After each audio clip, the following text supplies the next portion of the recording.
so I decided to write it now for the world to see. It began really when I was 14 or so, when my family moved home. My dad had been offered a job with better pay, and a mere week later, we had sold our house and rented an apartment in the town we moved to. It was during the summer we moved, so it was simple starting at my new school. When term began, I nervously walked from our apartment building to the school, which was rather close. I hadn't had the chance to meet any local kids, so I didn't know anybody, and was scared of having to make new friends all alone. I don't recall really speaking to anybody that morning. I was too shy. I just took my timetable in a slightly trembling hand and looked to see what my first class was. Math, in room 104. I checked the little school map handout I had been given. I looked at that map over and over. I couldn't see my class number at all, and by then no staff were around me and I began to panic. Where the hell do I go? I noticed on the layout of the building that there was a whole section to the right of the school that seemed to have plenty of classroom-sized rooms, but no numbers. The class numbers on the far left of the school were numbers 300 to 310. The center of the building had rooms designated in the 200 to 230 range. I decided my classroom 104 would logically be to the right. I walked down long corridors. Most of the other students were not new, and so they had already made it to their classes, whilst I contemplated my map. Because of this, the corridors were now deserted. In retrospect, I should have just found the help desk and asked them to give me directions, but I was so shy I'd rather try and do it alone. Anyway, I followed the building layout at the end of an eerily quiet and long corridor. My passage was blocked by a rather old-looking wooden double door that didn't open when I pushed. This seemed wrong, like this part of the building was not meant to be entered. I played with the idea that someone had accidentally shut them, or maybe I just wasn't pushing hard enough. I rammed into the doors with my shoulder, and with a scraping sound of metal on wood, they opened. I realized then that I had broken the bolts on the other side of the door, which were brittle with rust. Horrified at having broken a door lock on my first day, I was about to turn and run from the scene and just ask someone to help find my class. I obviously shouldn't be in this part of the school. The new corridor was old and dusty. The lockers were all hanging open and unused, and a faint smell of mold hung in the air. But as I turned, I noticed the numbers painted on the glass windows of the doors along the corridor. The one nearest to me read 100. Perplexed, I checked my timetable again to assure myself that I had read my class number correctly. It was clear. My room was 104, and just along this corridor, apparently. I began to walk slowly, looking into the windows of each class I passed. 100, empty. 101, empty. 102, empty, except for a plastic skeleton hanging in the corner by a pile of yellowing student lab coats. But still, it was enough to make me flinch. As I checked 103, it was empty. I heard the voice of an adult man coming from the room opposite. Room 104. I peeked through the window. Full. Except it wasn't what I expected to see.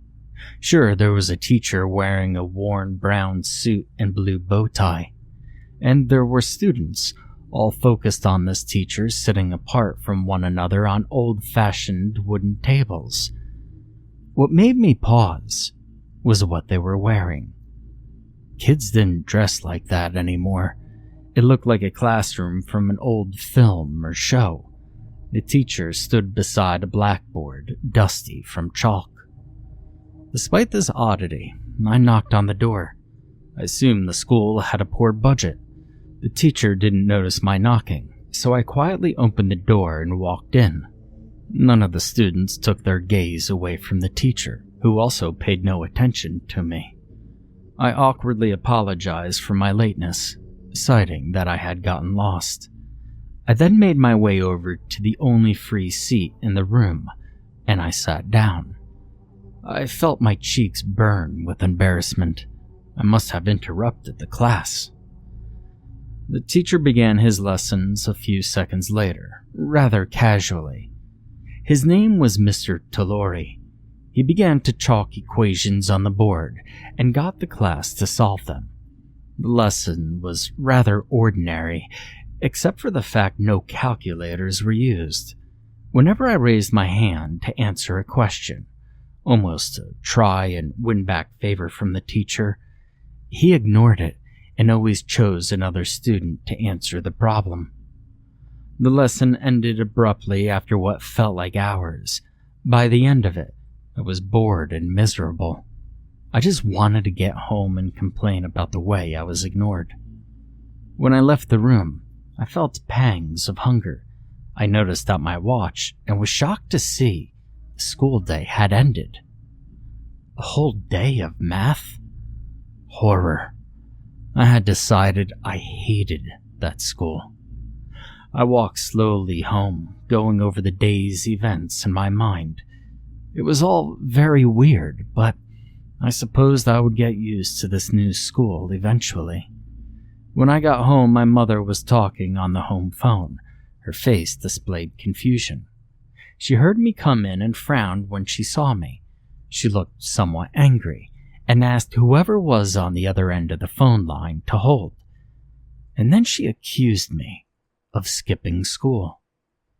Confusion followed. I told her I was in class all day, but apparently the school had phoned to say I wasn't in any lessons and hadn't seen me after I collected my timetable. I said I was in Mr. Talori's class in room 104 all day. I must have missed the register when I was late, I thought. My mom paused and told the school on the phone my story. Her expression froze after a few seconds, and then she looked at me rather worriedly. She hung up the phone and told me what the school had said. Mr. Talori had not worked at that school in 38 years. Apparently, room 104 was part of an abandoned section of the school that hadn't been used since the school caught fire nearly 40 years ago. The school thought I was playing some sick joke. That night I went on the web to find out if what the school said was true, and quickly I had found an old newspaper article about the school's massacre that had been archived. A madman had simply walked into the school with a flaming Molotov cocktail and threw it into a classroom on that wing. He had blocked all the doorways. There was an old grainy photo that showed where it had happened, and I recognized it immediately. It was room 104. An obituary showed tributes to the dead and photos of all that had died.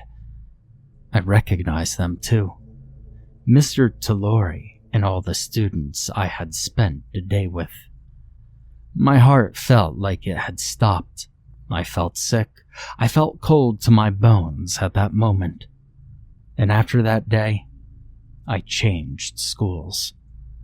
Now, years later, I've written this, my account of what happened to me, which nobody had ever believed. The reason. Why now? Well, you see, yesterday, I received a letter in the post. There was no address. It had simply appeared in my letterbox.